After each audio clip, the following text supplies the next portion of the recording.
Hey guys, welcome back. If you're new here, my name is Christy. I'm a homeschool mom to 3. Today's video is going to be all about planning for the new year.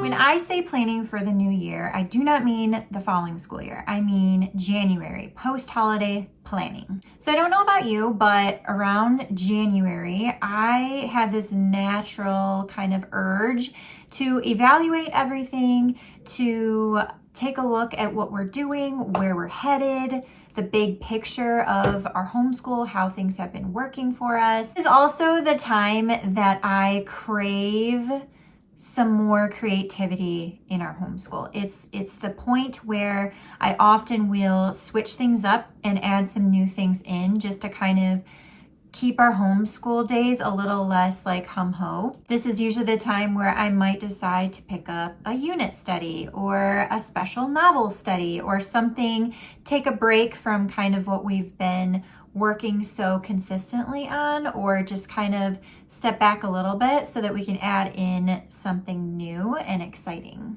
January can be really kind of blah with the weather. We're not getting out as much. We're staying home a lot more.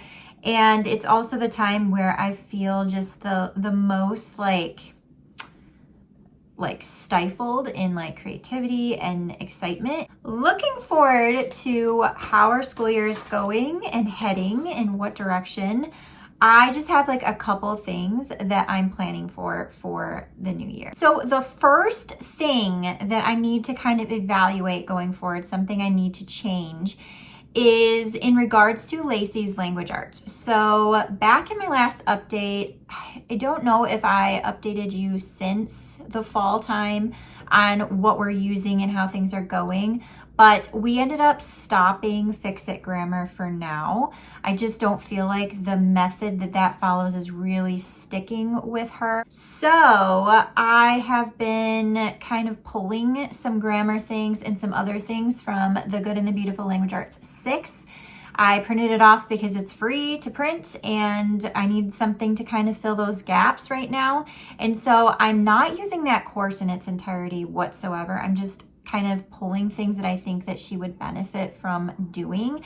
So whether that be like a spelling activity or she does read like the literature pieces in there, the grammar concepts. I have had her do a few of the writing exercises. And the geography and art is kind of just something fun that we do add that in sometimes too. It just depends on what we have time for. And we only use it a couple days a week. We don't use it every single day because we are still using Right Shop Junior. So I am on the hunt for like a grammar curriculum or even a full-on language arts curriculum that's really customizable. And so if you have any suggestions of something that you guys love, please let me know down below because there are so many options and I'm not really sure what direction to go in. I have kind of been thinking about maybe just adding in kind of a workbook situation for this. And so like the Evan Moore workbooks, I forget what her YouTube channel name is, but I will leave it linked down below. Her videos are so helpful and I love that she uses so many like workbook resources for different things. Like you don't have to have a curriculum per se for every single subject. And she uses a lot of Evan Moore and she has used a lot of Evan Moore and she's graduated kids with it and stuff. So I'm intrigued by that. I don't really know what direction I'll go in. The next thing that I am planning is our next novel study. So we finished up Hoot with Where'd You Learn That? It went really, really well. We're kind of indifferent about the book. We thought the book was all right. I think my daughter enjoyed it a little more than I did. I was surprised to find that there was so much language in it. I wasn't expecting that from that story, but yeah, there are a few swear words, some not nice words in there, but we just kind of skipped over it or changed it. The novel study was really good. It was very straightforward. I feel like I really enjoyed the questions that were asked in that. So as of next, I really wanted to add in like a really fun, kind of whimsical story for the winter time. Like I said, I'm craving that like creativity. So I don't really want to do like a heavy read or like with a lot of heavy elements in it. So what I've chosen is to pick up this one. This is Hearth and Story, Starry River of the Sky. So Starry River of the Sky is written by Grace Lynn, who also writes Where the Mountain Meets the Moon, which you probably might be a little more familiar with. And this is another book that she's written, and I'm really excited to read this. We loved Where the Mountain Meets the Moon. It's very whimsical. I love the like Asian heritage in it and stuff. So this novel study looks really good. There's some extra things in here that look really good, like recipes, like making tofu and stuff, and like using chopsticks, which I think is kind of cool. I also have noticed, though, looking at this, there's a lot of grammar concepts in here too. So maybe that's going to be enough kind of grammar for the way, like for the length that we use this guide. So maybe I won't have to add something in for grammar right away. So I might have a little more time to kind of peruse and decide.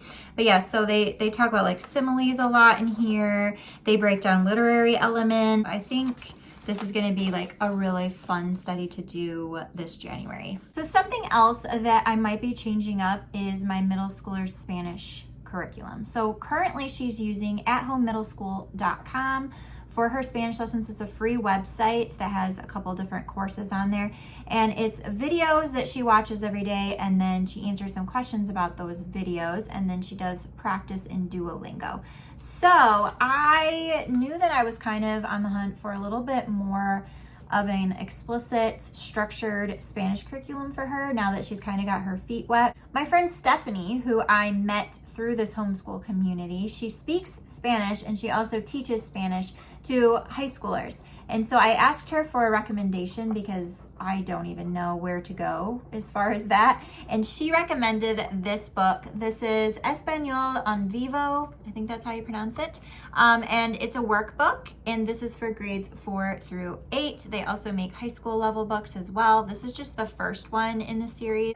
This is basically like she has a lesson, and then she's going to do like the worksheet and activities on that lesson, and it'll just be, I think, a little bit more structured for her, and I think she'll learn more from it. Up until now, I've been pretty hands-off as far as her Spanish goes. It's been kind of just an elective that she's done on her own. I don't speak Spanish. I actually speak French, but of course she didn't want to learn French. So I might actually have to learn Spanish if we go this route and I do this with her. So that'll be interesting. But up until now, she's just kind of handled it herself. I just check to make sure she's answering the questions.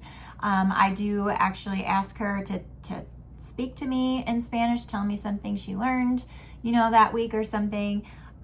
So I know that she is picking it up, but I think that she'll just get so much more out of doing something like this. So yeah, I'm excited about that one. The next thing that I am planning for is our history. So we finished US History 2 with Gather Round actually a few weeks ago, and we've just not been doing history since we finished that because I wasn't ready to start the new unit right before the holidays.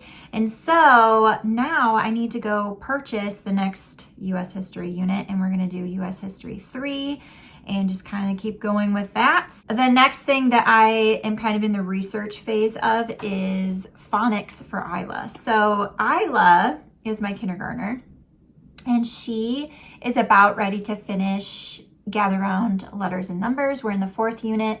She should be finished by the end of January, maybe the beginning of February, and then I need to figure out what we're doing next. So for her, we are now, after she finishes Letters and Numbers, we are going to add in the Curious Kinder, which is something I talked about in our curriculum choice video. We are going to be adding this in after she's finished with Letters and Numbers. And this is a literature-based kind of kindergarten curriculum, but it has more than just literature in it. It has like Bible and nature science and a whole bunch of stuff in here. And so I think this is going to be a really fun curriculum to use with her. It's got like tons of really good, unique books and stories. So I do need to plan this out and kind of collect or start collecting the books that we need for the first part of this curriculum. But this doesn't teach phonics, so I need a phonics curriculum. She's already using a math curriculum, so I don't have to worry about that. But phonics is where I'm kind of struggling. So Isla is a very visual and creative child. She loves and appreciates visual aspects of curriculum. She loves pretty pictures. She loves pretty worksheets to do. She really does enjoy worksheets. And so I'm trying to kind of gauge what direction I want to go to with reading. So I'm going to talk about the three main ones that I'm considering the most, but I am still open to something else. So if you guys have used any of these, or if you have another idea for Isla, let me know down below so I can look into it. But the first one that I'm considering is the Good and the Beautiful language arts. Like, I think that the way that the Good and the Beautiful would fit really well with her personality. So I probably would start with kindergarten prep and then move into the kindergarten book if we decide to go that route. The next one that I'm considering is All About Reading, which is what I'm currently using with my son. And I would use level 1, obviously, with her. And that one is a little more hands-on and visual, which I think she could appreciate some hands-on aspects as well. She loves games. I mean, what little kid doesn't like playing a game? So I think that that could work really well. And I do really like the way that that breaks down the reading process from my experience so far with level 2. And the last one that I've kind of really had my eye on is BJU Press. So I have heard such good things about BJU Press for all grades and levels. And I've never used anything from BJU Press. It looks pretty, it looks well done. So yeah, but I don't know all that much about it. So those are the top 3 that I'm looking into. Like I said, I'm open to other things. So if you have any suggestions, please don't hesitate to leave those down below because I'm still kind of researching things. And the last thing that I really want to kind of add in this winter is an art curriculum. And I don't know if I mentioned this in my update video or not. We didn't end up using living lessons in art by master books like we were planning on doing. Looking into it, it just looks kind of boring to me. I want something a little more project-based, a little more engaging. Also, almost kind of want to separate my kids and do an art curriculum. Like, we've always done art together, but I think that my oldest daughter could really use a more advanced art curriculum. I think that she would be ready for that and to start learning some major skills instead of just kind of having, you know, a free-for-all fun time doing whatever art, but actually like skill-based art curriculum. So I have looked into, and I'm still looking into, artistic pursuits for like her level, but I'm not positive if I'm going to go that route or not, but I have been looking into it. The other one that I've been looking at is Idlewidle's art studies. Idlewidle curriculum has always kind of like captured my interest, and I think that what she has to offer looks really beautiful. I've never used any of her stuff before, but the art looks really interesting and really whimsical and fun, and it still does teach skills like line and shape and space and all of that. So they still would be getting kind of that skill teaching, but it looks really gentle and really simple. So I am looking into that too. Let me know if you have an art curriculum that you love, whether it be a family style curriculum or something for older kids or younger kids, whatever resources you have as far as art goes. Please leave your suggestions down below. I'm asking for a lot of suggestions in this video, but I honestly am just kind of like in this planning stage of researching, and it can be overwhelming. So I appreciate some direction to kind of funnel my research. So let me know. So I think that that is everything that I'm kind of in the planning process of doing while we're on Christmas break. I'm going to be planning all of these resources, printing things, buying books that I need, just preparing, you know, for all of these little tweaks and changes and add-ins.